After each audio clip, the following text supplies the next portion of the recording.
In 11,600 BCE, hunter-gatherers raised stone pillars taller than a bus before the wheel, before pottery, before a single word was ever written down. You were never told this.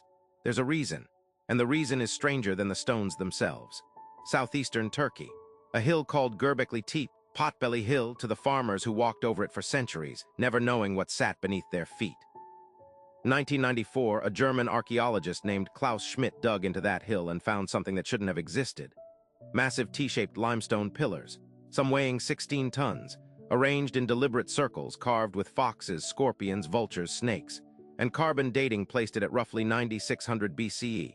That's over 6,000 years before Stonehenge, 6,000 years before the pyramids, before agriculture, before cities. Before anyone alive at the time had ever seen a domesticated animal or a farmed field. Here's the problem. Every textbook you ever read taught you the same order of operations. First, humans settled down. Then they farmed. Then, once their bellies were full and their hands were free, they built temples and invented gods. Civilization came first. Religion came after, a luxury for people who finally had time to sit and wonder. Göbekli Tepe flips that sequence upside down. Nomadic hunter-gatherers, people who followed gazelle herds and slept in the open, organized themselves into a workforce large enough to quarry, carve, and haul multi-ton pillars without a single permanent house in sight. No granaries, no irrigation, no farming tools, just a massive, coordinated, sacred structure built by people we were told weren't capable of massive, coordinated, sacred structures. And that's not even the strangest part. Around 8000 BCE, the builders did something almost no ancient culture does. They didn't let Göbekli Tepe crumble. They didn't abandon it to the wind. They buried it, on purpose.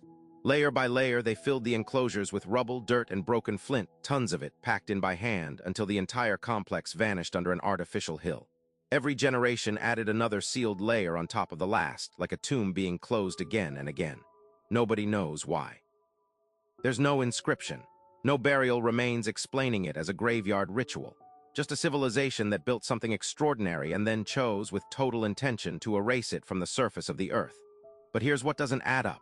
If Göbekli Tepe really is the missing link, the site that proves religion built civilization, not the other way around, you'd expect it plastered across every anthropology syllabus on the planet. It isn't. Decades after Schmidt's discovery, most universities still teach the old Gordon Child model. Farming first, faith later. Less than 10% of the site has ever been excavated. The rest sits under Turkish soil. Funding thin, dig permits slow, publication schedules stretched across years instead of months. And that's the buried why. It's not a conspiracy with men in dark suits. It's something quieter and in some ways worse. An entire academic framework built over a century, cited in 1,000 papers, taught to generations of students, depended on one clean sequence. Civilization builds religion. Göbekli Tepe is a 16-ton contradiction sitting in the dirt. Admitting it fully means unwinding the foundational story of how human society itself began. Institutions don't move fast when the thing they have to correct isn't a footnote, it's the whole chapter.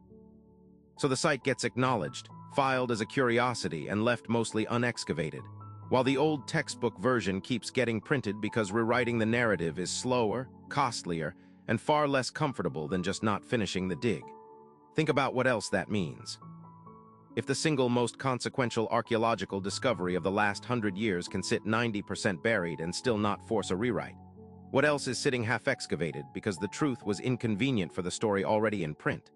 How many settled timelines in your history books were never settled at all, just published first and defended out of habit? Göbekli Tepe isn't hiding because someone doesn't want you to see it. It's hiding because seeing it means admitting how much of what you were taught about the birth of civilization was backwards. So ask yourself this. The builders had the technology, the manpower, and the will to bury their own masterpiece under tons of rubble rather than let it stand exposed. What were they protecting it from, or protecting the world from it?